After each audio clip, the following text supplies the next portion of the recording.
Top or bottom? Are you asking me whether I am a top or bottom, or whether I prefer? Top or bottom? I'm not. Either or.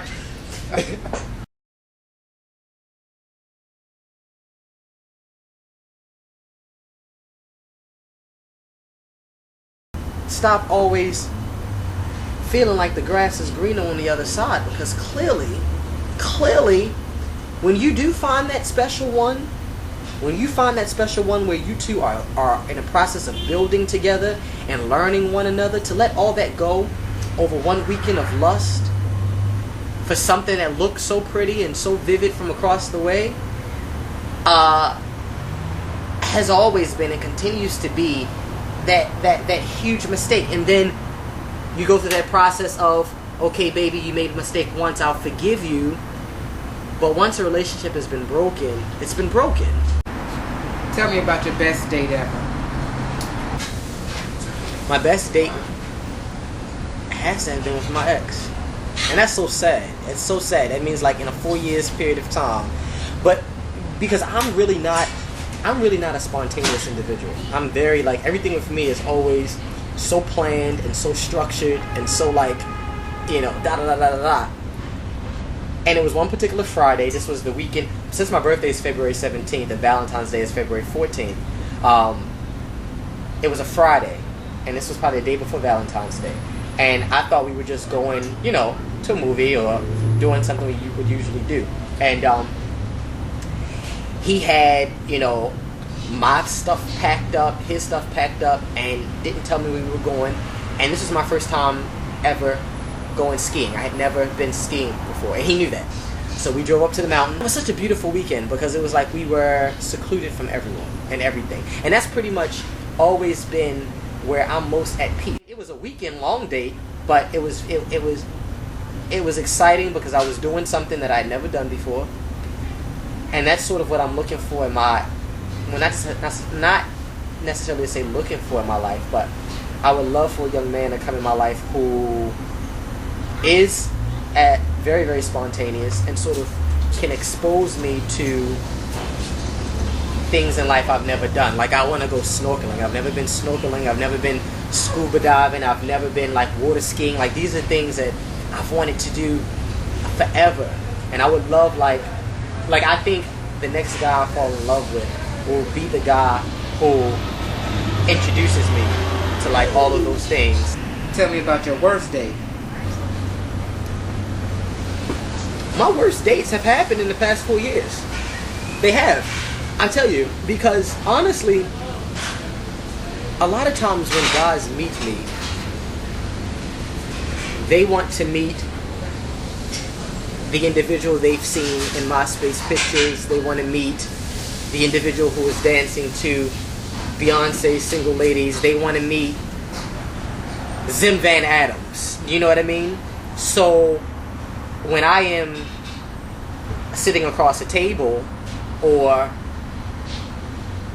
I'm introducing, they ask me what I want to do and I say, oh, I want to go to the zoo, or I would love to go to the aquarium, or let's walk through the park. Dudes are like, what? You know, they want to see who they saw dancing in the club. They want to see the side of me that is fun and exciting all the time, but oftentimes are not so interested in really sitting down and getting to know me. So I find that the dates where I feel like I am having to live up to this persona and this reputation are oftentimes the most boring and the most draining, because I can't truly be I can truly be myself, which I always am, but it's always just like I feel like I have to perform. Like, I like people who, instead of telling you you're sexy, they can look at you and say that you're beautiful, because they really pay that kind of attention to you every day. Like, I look for guys who, number one, I love artists. And I say artists, I love writers, I love photographers, I love dancers, I love men who are in the arts, actors, playwrights. I've always been attracted to artists. I love men who are extremely, extremely confident, but who don't sort of cross that line of arrogance. So what qualities do you look for in a guy? I love a man who, regardless of his circumstances, can come to me and say, Zim, this is how it is. You know, when I first meet a guy, I love someone who's just raw. Like, I would love to take you here, but I can't because I don't have ... But I would love if we could do this. You know what I mean? I love someone who's just blatant, puts everything on the table. No one's going to tell you all their business, but I don't like anyone to fake the funk with me. People say that and don't mean it, but with me, I mean it, because I'm going to tell you how shit is. You know what I mean? Because shit is not perfect. I want to meet a man who's going to be willing to deal with all of my shit and still love me in spite of it all, as I will love him in spite of, you know, of all of his shortcomings, and someone who wants a lifelong union, because I want to get married, you know, like I want to marry a guy. Proposition 8. I mean, what went wrong and how do we fix it? In all honesty, I believe that the black community was ignored, especially knowing that 70% or 75% of black women voted yes. I think that there wasn't enough information provided to